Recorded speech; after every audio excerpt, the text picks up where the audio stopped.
And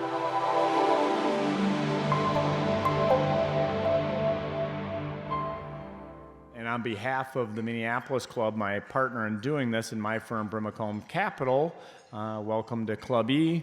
I got this started as a Minneapolis Club event back in 2007, so that's a lot of years ago. And they've been a great partner. And Heather, who checked you in, I don't see her out there, but she'd be happy to talk to anybody if anybody'd like to learn about the Minneapolis Club membership or any of the various things that go on here that you might be interested in. Today's discussion is going to be the future is fractional, and it is not a small thing. John Arms is one of our panelists. John is over here, and then his partner Jason Boyovich is in the middle.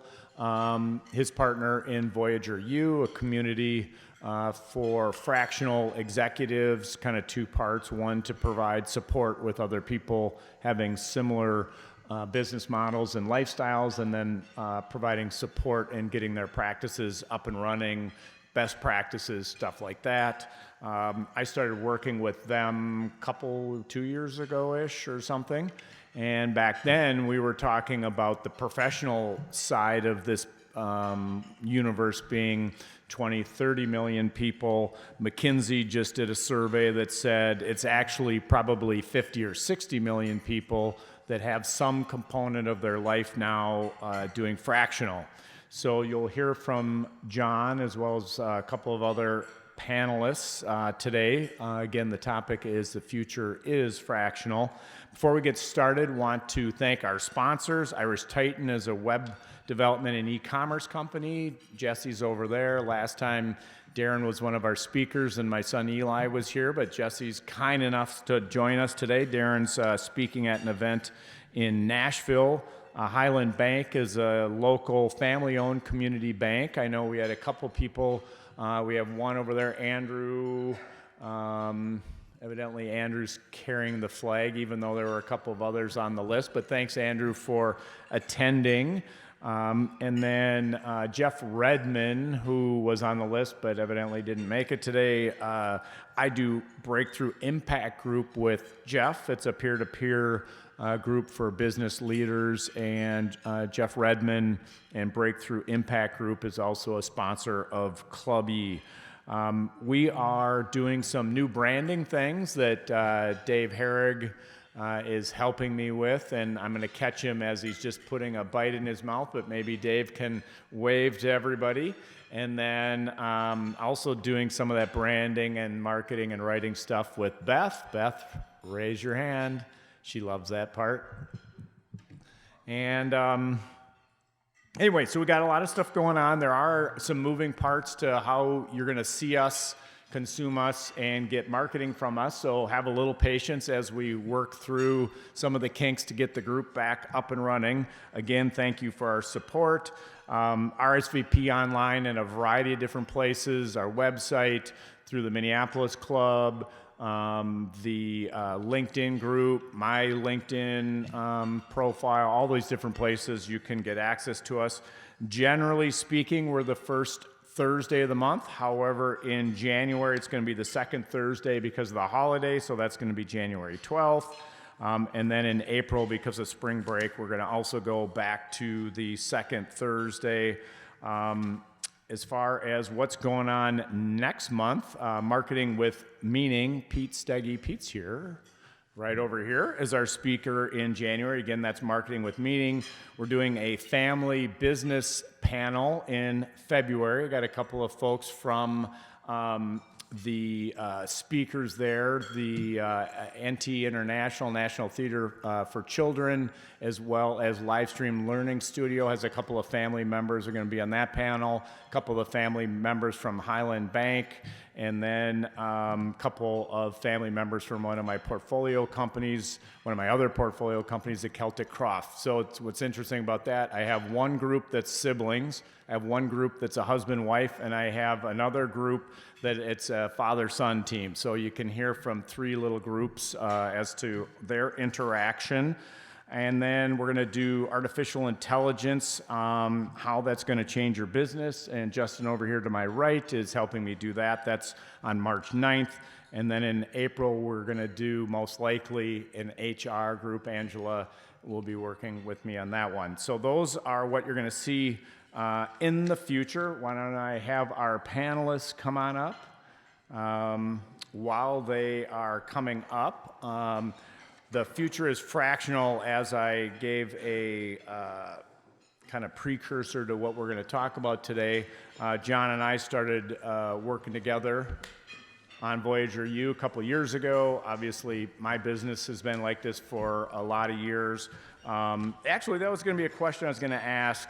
Who in the audience, either right now has a fractional business or is thinking about doing a fractional business? Raise your hand. Big part of our audience. Thank you for doing that. And then one last thing on the announcement front before we get started. Who has traveled the farthest? Has anybody flown here from a different state to come to our lunch meeting today? Oh, he's not wanting to raise his hand too much, but wanted to thank Keith for going through the trouble to actually fly here for today's session, so thank you, Keith. Keith is also in the fractional business world. He's got an agency of marketing, fractional marketing executives that I'm sure he'd be happy to tell you about. So that is what I have for announcements. Heather Boschke is to my immediate left. Heather's a fractional CMO, and she started her Vogel venture, her consulting business, last year after doing 22 years in the corporate marketing arena. She's also been an adjunct professor at Metro State, where she's been teaching marketing principles for the last 15 years. Welcome, Heather. Thank you. In the middle, oh, yeah, sure, let's all get, all right. Woo! That's a lot of history there. And her other fractional business, I don't know if she sells these, but she actually draws by hand beautiful pictures of birds. And so if anybody's looking to add to their Christmas items, you can see Heather to have her commission a few birds for you for Christmas. All right, Kathy Sadaka is in the middle. Kathy's Managing Director of Integrated Consulting Services, a fractional CFO firm serving small businesses looking for financial strategy and leadership. Kathy has more than 25 years' experience working with small businesses experiencing distress, and also was co-founder at Sage Business Credit, a factoring and asset-based lending shop. Kathy and I have known each other for many, many years. And welcome, Kathy. Thanks for joining us today. And last but not least, John Arms. As I mentioned, John and I work together in a couple of different things. He's also kind of a fractional CMO for me in the work that I do. So John joins David and Beth in different things in my world, making everything work. John is a fractional economy expert.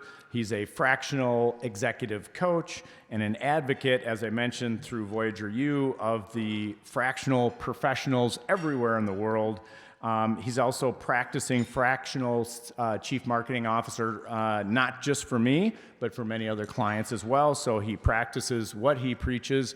And then, if you're looking for some other Christmas gifts, he is a woodworker, and he's fixed a couple items for me.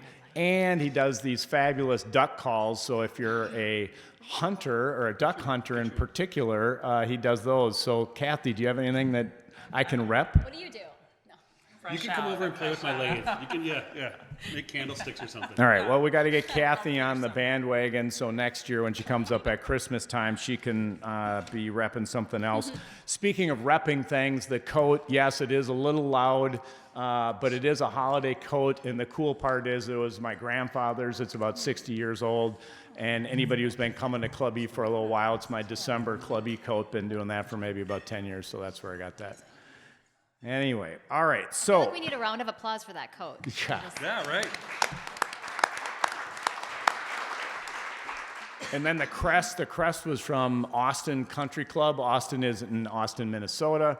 My grandfather and grandmother were members there, and so it was a holiday coat. And the interesting thing about that is both my parents were on the shorter side, and so I thought my grandfather was like a giant growing up, and then, just kind of an average guy because it fits me. So anyway, it's always fun to wear because it makes me feel good and think of him. So that's where the coat came from.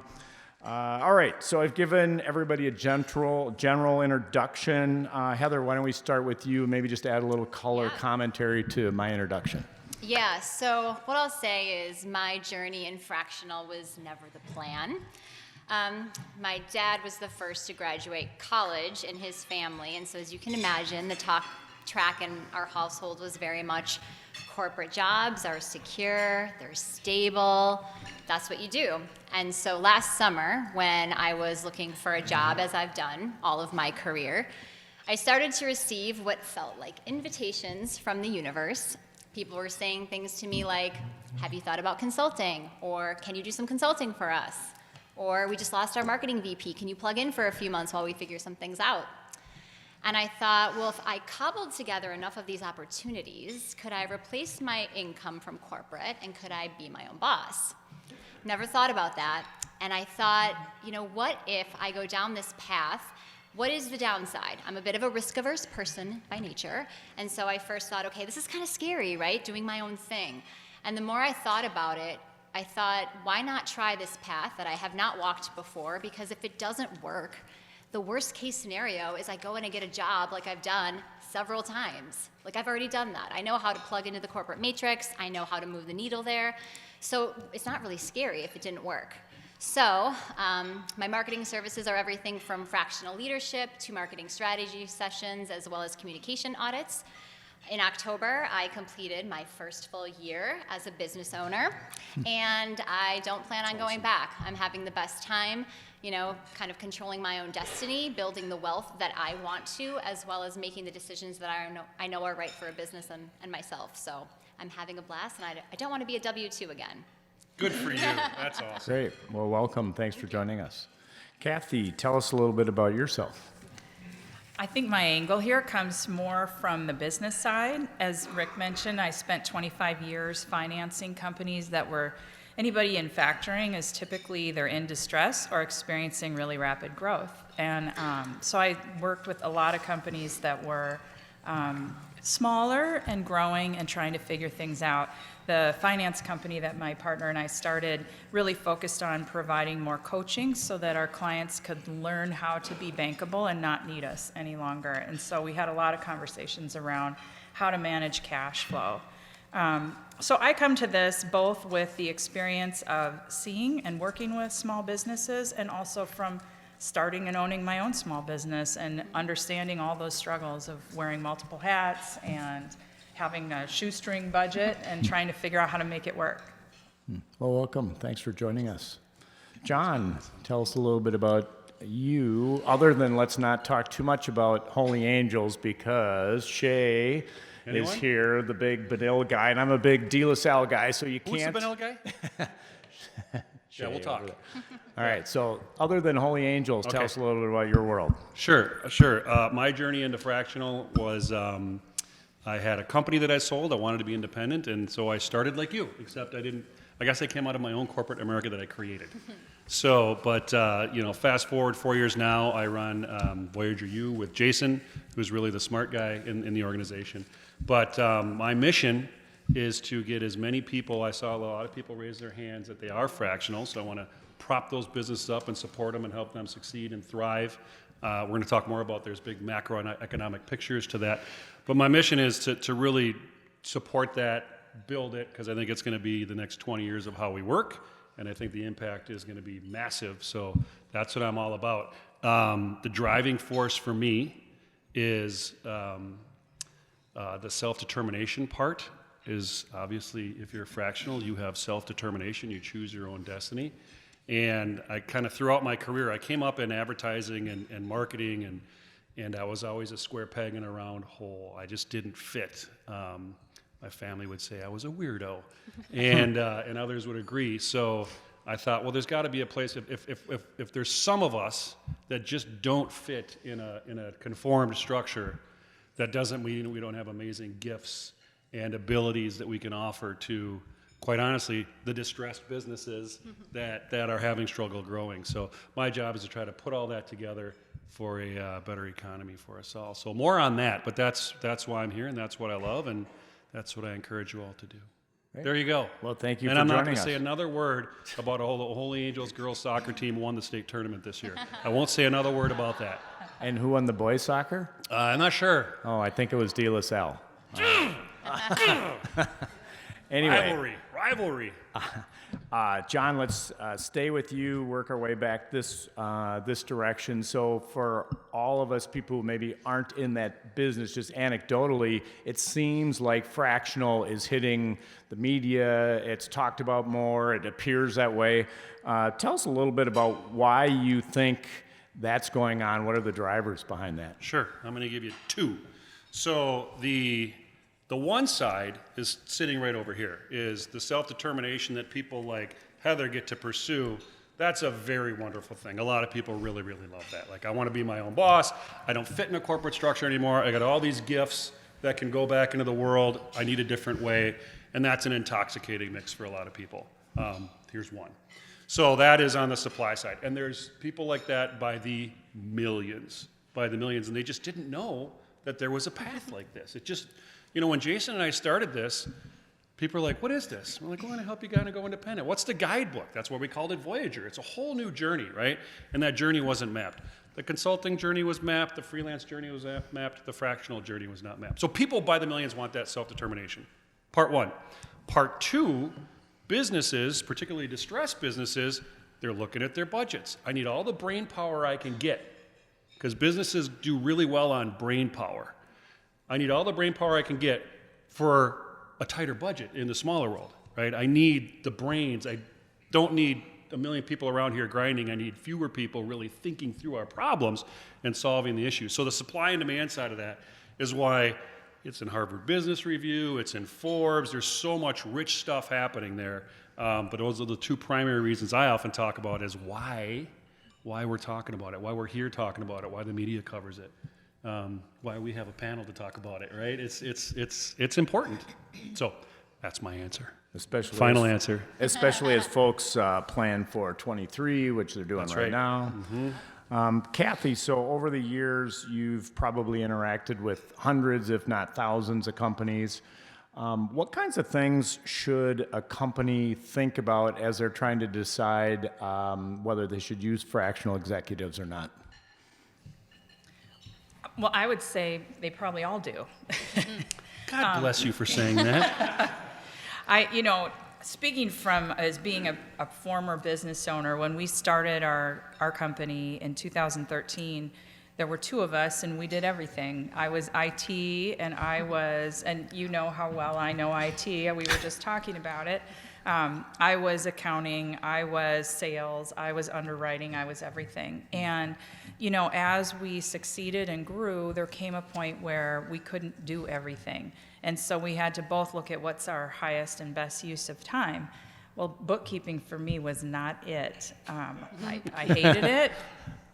The time we spent with T accounts trying to remember. And, we had a bank line of credit, so we had to report our financials on a monthly basis. So we wanted to make sure they were right and timely. So we outsourced that right away. IT, I think, was the next thing that we could plug in computers. We could get them connected to a printer, barely. I somehow managed to figure out how to set up email accounts. But beyond that, we needed help. So we found a fractional IT guy that really helped us set up our network and security and all that kind of stuff. We had a fractional sales guy for a while in North Dakota, so we didn't have to do as much traveling. It just made sense for all the reasons John just said. We were growing, we weren't even paying ourselves. So it's really painful to think about paying a salary, especially maybe a six-figure salary, when you're making peanuts. Plus benefits, right? Peanuts plus benefits. It's really hard, and just to make the business run and grow, but you need the best help. So really hiring fractional, you get better expertise, I think, sometimes than you could afford, better quality, but at the price you can afford. So I think everybody eventually needs it. Great. Heather, you transitioned from the corporate world to the fractional one. You alluded to a little bit about what you're liking about your fractional universe now. Tell us a little bit more about that.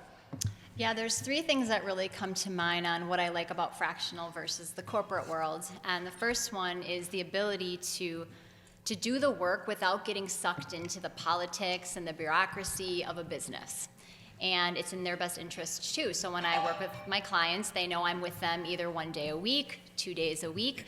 And so that time is really valuable. So no one wants me sitting in the meeting to prep for the meeting, to prep for the meeting, right? They want me doing the work to move the needle so that I can make a big impact. And so the ability to do meaningful work while having a strategic seat at the table, that's kind of all I've ever wanted. So it allows me to do that without all that other noise. The second thing is I really enjoy working with a variety of businesses at the same time. And so being at that strategic table, being a voice at that table, I'm getting to be part of the decision making, understanding their growth plan, what their business challenges are. The marketing strategies for the companies that I work with are all very different. So I'm learning what's working over here, what's not, which is making me not only a better marketer, but a better business person. So the professional development that I get transcends the marketing discipline. And the third one would be implementing the very important policy that I have of I don't work with jerks. I didn't swear for you because I had that beautiful coat on. I didn't want to swear. And so, from the clients I work with to the people that I partner with to the referrals that I work with, when you can work with good people that just want to do good work, it's amazing how much more positive mind share you have in your life to just do good work, be creative, draw birds. Like, you don't get sucked into the toxicity of things, and so the ability to kind of make that decision and work with the people I want to is another big one. No a-hole rule, right? What was that? The no a-hole rule, The no right? a-hole rule. Yeah. Yes, that's exactly It's a good right. rule. It's a very good rule, Yep. and you have to be disciplined about it. And I've run into a few of those, and it's very simple to say. It doesn't seem like this is going to be a good fit. Right. Yeah. Right. I love it. So the term fractional gets thrown around a lot. Sometimes you lose a definition when things get used loosely. Talk a little bit about how you view, you three, whoever wants to talk to this, or all three of you, how do you view fractional, and how is that different than, say, consulting or freelance? Can I field this one? It's my favorite thing to talk about. So, all right, so this is, it's easier than it sounds like, right? So fractional, the way to think about fractional is a gear. Every company runs on very critical gears, right? IT, ops, sales, marketing, CEO, right? Consider those gears. And you're gonna run on those gears. So if one of those gears is gone, you have to replace it, otherwise the plane's gonna crash. So fractional is a gear. So you bring somebody in, they take over that gear in a fractional way, and all of a sudden you're back going, right? Doesn't have to be full-time. It can be fractional. Consulting and freelance are projects with a beginning, a middle, and an end. They're typically additive to a business. We're going to do a project. We're going to do our website, beginning, middle, and end. Maybe some touch for a couple of years after that, right? We're going to do a big McKinsey study on something, beginning, middle, and end, and it's going to be additive to the business. We need those, but they're not gears. And it's a mistake to think about them as gears, right? So fractional is fractional people coming in covering the critical gears. Where people feel the relief on it is the CEO or the founder group or whatever, where they're literally sitting in 2 or 3 of those seats in an airplane. And it's exhausting, and they're going to burn themselves out before they really manifest their destiny. So fractional is a good way for them to let go and not try to play all those gears. The gear analogy seems to work for me. So, Ladies, yeah, there it is. Ladies, anything that you'd add? I mean, just the simple way I think of it is you're getting a leader just at a fraction of the time. They're not full time. You're getting a fraction of their time. So I'm a fractional CMO. Someone gets me a day a week. It's just but I like the gear thing. Do you typically do day parts? It depends on the client. Of course, yep. I've got some that are up to 2 days a week, and I've got one that's up to 8 hours a week. So that seems to work. But I'm a baby at this. I'm only a year in. I'm learning as I go. And so a lot of, as life is, you try, you figure out what works, and then you do more of what does. Yeah, that's good. How about myths? I'm sure some people have some maybe misconceptions about what fractional leadership looks like. Are there any myths out there that you all have seen or have had to deal with? I have. I was talking to somebody out here about this previously. In our role as fractional CFOs, I talk to a lot of CFOs in transition that are considering their options, and a lot of them think, oh, maybe I'll be a fractional because it's a hot new term. But I think what they don't understand is they usually come from a big corporate role where they have a staff that does most of the dirty work, and they do a lot of the kind of thinking work, advising, directing. But when we go into our clients that are typically 5 to 30 million in revenue, they don't need someone to come in and give them a to-do list. They need somebody to come in and get their hands dirty. So our CFOs typically are helping close out month end. They're putting these reports together. They're building the model. They're manipulating data. They have to do a lot more work. And the people that enjoy this role really like doing that. That there are some people that I think don't realize it's not just a consulting role. I think another myth is, I don't know how it came to be, but I guess it makes sense, is that a fractional CEO is not a thing. You think about that. The founder is the CEO. They started the business. And I'm sure you've all heard this. The problem's always in the corner office, right? Displacing oneself is often really critical. And so somewhere it got along, it's like, well, there can't be a fractional CEO. It's like, well, absolutely. If the problem's in the corner office, get out of the way, CEO. Go do visionary stuff, right? And get somebody else around here to do the CEOing. And so we got fractionals in every category. And starting to emerge now is the fractional CEO. But I think it's a myth to think and a mistake to think that there cannot be a fractional CEO to step in and do the CEOing. Yeah, I mean, I'd say another myth is that fractional isn't part of the team. Like, I very much feel like a part of the team of the businesses that I partner with, and I actually set that expectation. My expectation is I have a strategic seat at the table, I am part of the team, and so I am invited to holiday parties and team builders, which is important to me. And so I think there's a myth that you're separated, but you're not. You're just there a fraction of the time. Yeah, that's a dangerous way for people to hire fractionals, is to say, they're on the outside, they're doing their own thing, we're not looking at it, we're not watching it. That's not using your fractional in the right way. Bring them into the team, and quite honestly, the best manifestation of a fractional is when they're kind of telling you what to do, because that's why they're there. You know, so they got to be at the leadership meetings at least, if not the parties. Yeah. Good points. What are some questions that people should ask when they're considering bringing in a fractional executive? I think you treat it like any job interview. I think that really companies need to have a job description. They need to know what they want. I get introduced to people and I go out and talk to them and they have no idea what a CFO is. They don't know if they need that or if they want it, so they don't really know if we're the right fit. I think knowing exactly what you want and need from your fractional is going to produce a much better result.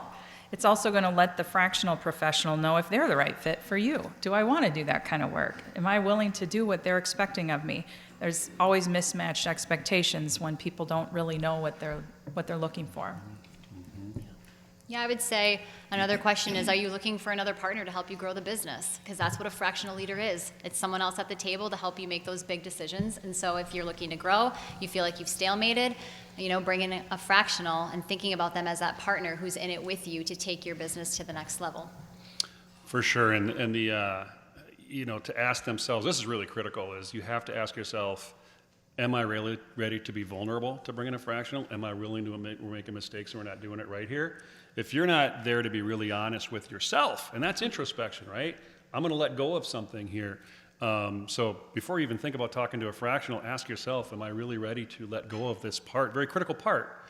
And you have to be very honest with yourself if you're good with that. And if the answer is yes, which most people, they look at it through the lens of, does that mean I can have time with my kids and 5 hours a week back? I'm all in. Sign me up. But you do have to think through that. So one mistake that a company would make would be to not be vulnerable. What are some other mistakes that a company would make when they were bringing in a fractional executive? I mean, I would say not setting expectations with the rest of the leadership team. So when I come in, I'm only here up to a day a week. she's not going to be in all of the staff meetings. She's not going to participate in these things, just to make sure everyone's on the same page so that there's not a feeling of frustration or resentment because you are playing a different type of role on the leadership team. So I would say that CEO really paving the way with expectations with the leadership team is critical. I'd say maybe not taking full advantage of the expertise that's there. You know, this is a person that typically has seen some things and they've got the broad experience of working with different companies and probably different industries. Our clients that probably like us the best and are most devoted are the ones that call us about everything. They just like having the sounding board. It's very lonely to be a business owner. I had a partner, we ran everything past each other, but most of the people I work with are the only person at the top. And there's a lot of decisions to be made in running a business every day, and a lot of things they've never thought about or had to think about. They don't know how to do it. I think really leaning on those people that you've brought in for their expertise, they're there for that. Indeed. That came out really good. Thank you. So I'm going to stop because that was perfect. What she said. Can I drop That's the right. mic? Drop the mic. All right, so the flip side of that, okay, those would be some mistakes. What would an ideal company client do to work with a fractional executive? So if I said, hey, I want to be the ideal client for these folks, I don't want to make the no a-hole list. So what can I do to keep myself off of that list? I like to think about, it's sort of how you organize your business. So by show of hands, who uses traction in their business or has used traction? So, you know, a third of the population is touch traction or something like that. To use some sort of tool, rocket fuel traction or something where there's an organizational structure to how you're going to proceed, how the airplane's going to continue to fly. Because without that, what often happens is it just becomes a mess, and you're not going to get where you want to go as fast as you want to get there, and it's going to be nothing but turbulence. So some version of using some tool like that is going to help you with the people you bring in, the fractional people you bring in. So that's one answer of many. Two more coming. Oh. We're all supposed to answer. I think, again, I would say have a job description, know what you're looking for and what you want. I think to think about that person not being there. We have some clients that have a really hard time with the concept that someone's not going to be in their office that one day a week or 2 hours or whatever it is. Especially for accounting work, you can do a lot of stuff remote, have people log in. So I think sort of giving up the idea of having everybody's face in front of you every day, I think that's something to kind of consider. And I think you've got to be ready to admit you need the expertise. On my a-hole list, what happens sometimes is someone comes to me and says, hey, I heard your name, I heard I got to talk to you. Tell me why I need marketing. I'm not going to do that. I am not in the business of proving my worth. I work with people that understand the value of marketing and want a professional that can help them. And so there's something to be said for being done with, fighting for your slot on the team. Yeah, what are you going to do without it? That's a good answer. That's free. That's a good answer. Yeah. I'll use that next time. Or sales, or IT, or finance, right? What are you going to do without these core categories? Yeah. The plane's going to crash. Yeah. So. Take that and say yes and. So I've had to walk from some companies that I've been involved in over the years. Maybe just briefly talk a little bit about where the threshold is, because I'm sure all three of you have let go of clients or walked from clients. Is there kind of like, here's this line in the sand that I go up to, or you kind of introduced it there. Where do they hit the tipping point when you have to walk? It's interesting. That's the answer to that. I think is changing. Is certainly the no assholes rule, and there's other things that you have to watch out for. But what's sort of emerging in the fractional space is because so many businesses are using us now, and they're learning exponentially more than they ever did by having that additional brain power and help. The relief and gratitude for that feels really, really good. So the tipping point is now like, do you want to come in here and be an equity shareholder? Do you want to be on our board? It's amazing. This is this big dynamic change that's happening. You come in and you help, and they start to try to imagine the world without you, and they can't. You know, it's like, well, if I don't have Kathy or Heather, that means I got to go back, and I can't go on my boat, and I can't see my kids, and all this, and I can't go talk to investors, right? So this tipping point I think we're at now is more of a walk towards new opportunity and new prosperity, and less from sort of a diminishing or an erosion of it. Because it's sort of like, once you do it, who lets go? Who doesn't continue in this path? So anyway, that's what I see. That's what we see. For me, you know, it's about doing work that brings me joy, kind of plain and simple. And it's tough when you're first getting started and you say yes to everyone because that's what you think you have to do. P.S. you don't, but it's what I did. And then it's even harder when people you know want to work with you and you don't want to disappoint them, and maybe you give them a discount and now you're doing more work for less money and you're thinking, what am I doing? And I want to maintain this relationship, right? But I did have someone where it was a 6-month, you know, project-based work. I knew I didn't really want to do it, but I felt, who am I to say no? I'm just getting started. And so at the end of it, we were talking about, hey, would you want to do more with me? And I was just very honest, and this wasn't, you know, this wasn't a jerk or anything, but it was just, the answer was, this work doesn't bring me joy, and you deserve someone that is all in on this. And when it comes to all the things that I do in a day, yeah, this work just isn't lighting me up. And so for me, it's kind of following my heart a lot with, do I connect with the person? Do I believe in the work? Am I excited about the work I'm going to do with them? And if it's yes, yes, yes, then it's a go. I think for me, it's when I know that the people working for me with these a-hole clients don't want to come to work because of the a-hole client. And I'm pretty straight, so I just tell them that I'm going to let them go because I have people that don't want to work with them. And what I've found is those people don't realize they're being such big jerks. I can still remember Ted Lamoureux. I told him, I have nobody that wants to work with you. I've shifted you to every account manager here. I'm just going to let you out of your contract. I'll help you find a new finance company. And I thought he was going to cry on the phone. He had no idea. He was so rough on people. So I think life is too short, and we need to think about how we treat people. And I think that's kind of the beauty of the fractional model, isn't it? Is you're bringing in people who are going to look in the side and say, you're messing this up. You're being a jerk. This isn't working right, you know, because we got 4 other clients, right? Yeah. You're not going to, if it doesn't go well, we got other clients. We'll be fine. But people tend to appreciate that more than you would think.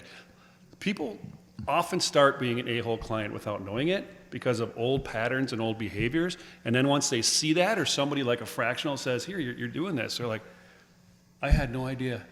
Oh my God, I need to get better. I need to do better than that. And that's the beauty of, that's another additive thing, right? Because none of us are going to lie down and go, yeah, you're right, we should do that stupid idea you had and just ruin the company because I don't want to lose my job. No fractional is going to say that, nor should we. I like it. All right, so lightning round, 30 seconds or less. Where do you see the fractional industry in the future, let's just say 3 to 5 years from now? Growing. Yeah, it's going to only grow. 50% of our workforce. And you want some, this is lightning round, so I'll keep it lightning. 50% of our workforce, primarily because 2 things are going to come from that. The budget thing, you can't beat it, right? It frees up so much money. You take all this fractional talent, you stick it in the economy where it couldn't go there before. Let's say it's all this corporate talent that's trapped, and it can't do all it can do in a corporate environment, but it can go out there, right? That's going to take the middle, right here in the middle, everything off the Fortune 2000, it's going to blow it up. The opportunity and prosperity from that, those 2 things coming together, that is going to be half of our talent and untold trillions of dollars in GDP. And I have another view on that, but I'll share that for another lightning round question. Second question, advice for aspiring entrepreneurs and people in the audience trying to grow their business. You all come from marketing and finance to critical components to building a business. What advice would you give our audience here today, as well as the folks who are going to be watching this on YouTube and listening on podcasts and all that other stuff? Shoot, I didn't do my makeup for YouTube. You look great. You look great. Advice, you know, the old ways are changing. The world has changed since COVID. Be ready for new, embrace it. I don't even think this is a matter of being an early adopter. I think this is a matter of don't die in the path of change. And conformity and norms can be very dangerous in a changing economy in the old real like it is now. So if you're doing things that are normal, you just won't accept a lot of these new ideas, you're probably in a dangerous spot. So does that answer the question? Yes. Close enough. I'd say don't be afraid to spend a little bit of money. I think entrepreneurs try really hard to spend as little as possible, but there comes a point where you're inhibiting your growth because you can't do everything and you just max out. So, and I think entrepreneurs wait too long to make those decisions. Any decision they have to make, they wait too long to make it. So I would say figure out what you need to do in advance and pull the trigger. I would say keep in mind that you and your life are a once-in-a-lifetime experiment. And you're the only you, right? This is the shot. This is it.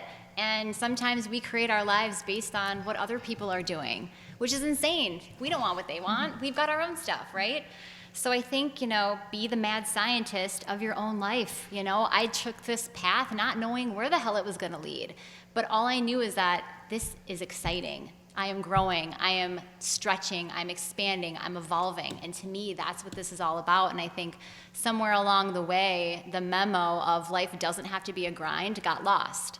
And so if you're looking at the week ahead and you're not fired up about what you're about to do, you owe it to yourself to try something else. Good words for everybody, fractional or not. This is a question I've asked a lot of the people on the YouTube interviews that we've done over the last couple of years. You obviously all, given your careers, have received a lot of advice over the years. What would have been a piece of advice that you wish you would have heard or been given earlier? I should have listened to my dad a lot more. No. Were you going to say that too? No, it's a good one. My That's a dad, good one. My dad, he was just an amazing, wonderful human being. He really was. And his advice, which I got when I was, one of 5 sons, number 4. And, he said, always look inward if you need to make a change. And what the hell are you talking about, Dad? I'm 18 years old. I'm dumb. I didn't have the mental capacity to understand what he meant. And now he was a big fan of Dr. Norman Vincent Peale and read the books and gave me the book. And of course, I went fishing instead. But that I think was some of the best advice. I'm heeding it now. But our prosperity and our health, it's all inside. And so don't worry about the outside stuff. It's not really consequential to where you're going to go. So I wish I would have listened to that earlier. I'm hearing it now, though. I'm hearing it now. Good. I would say focus on being a problem solver. I think that was where things really clicked for me. As kids and as young adults, you are always bringing problems to somebody, your boss, your parents, your whoever. And I think that learning how to point out the problem, but think of a solution, makes you so much more valuable to your team, to any employer you work for. And most entrepreneurs, I think, started their business because they came up with a solution to a problem that nobody else had thought of. So I think it's really key. For me, it would be that everything is negotiable. Find a solution to something. I think that's what fractional is doing. It's kind of breaking the old box that society and corporations try to put people in. And one of the clients I have, they wanted me full-time. That's how the relationship started. Join us full-time. That's not really the path I want to take for my career right now. And so I thought that was the end of the conversation. Mm-hmm. And they came back and they said, we really want to work with you. What if we did 2 days a week? And we tried that for 6 months, and then we saw what happened. And we're now renegotiating for next year because we had a great 6 months together. So be open to different solutions and negotiate, The final answer is never, or the first answer is very rarely the final answer. Mm-hmm. All right, one last question. A reminder for everybody, if you didn't get your pass to stick on your parking ticket, you can get that from Heather sitting out there. And also, if anybody wanted to learn anything about the Minneapolis Club, membership, offerings, et cetera, Heather is now back sitting out there. And thank you again, Heather, for making this happen. Last question. As you sum up today's discussion, what's the one nugget that you want people to take away as they leave our session? I think that this is just another path. That's a choice. Life is choices, and there's so many different paths you can take, and this is a real one. I will tell you, I doubled my income before what I was making before. I thought I was going to replace my income. I did twice as much as I have ever done. And so this is real. It is a real path to wealth growth. It is a real path to being your own boss, creating the life that you want to live. And so it may not be for you, but just know this is a real choice. Yeah, I would agree with that. I think that it offers, fractional is really the way of the future, 50% it sounds like. Because as the fractional, Am I responsible for that? I said it. as the fractional professional, you have so much variety and control over your life, which is kind of what everybody wants. I think during COVID, everybody decided, gosh, this is nice. So I think that there's that side of it. And for employers, they really have a lot of flexibility in who they bring in and the expertise and what they're paying for it. And I forgot to mention this earlier, but much easier to fire somebody too. You're not dealing with PTO and families and everybody's got moms and dads dying and kids and all this, so you're not dealing with all that too. So it's really, I think, it's really where we're going. It really is. And, the key takeaway I would say is self-determination is everything. It is the most American thing you can do. It is the most American thing I can think of. Like self-determination is what is at the core of this country. So if you think about fractional, right, it's the ultimate manifestation of that. Also recognizing the importance of self-determination if you're hiring fractional or just with your own staff. That seed of when you're self-determined, what that does for your passions and what you want to do and what you want to accomplish and who you want to help, it's everything. And I feel like the last 50 to 75 years of our economy forgot that. They lost the script. And I think it's coming back.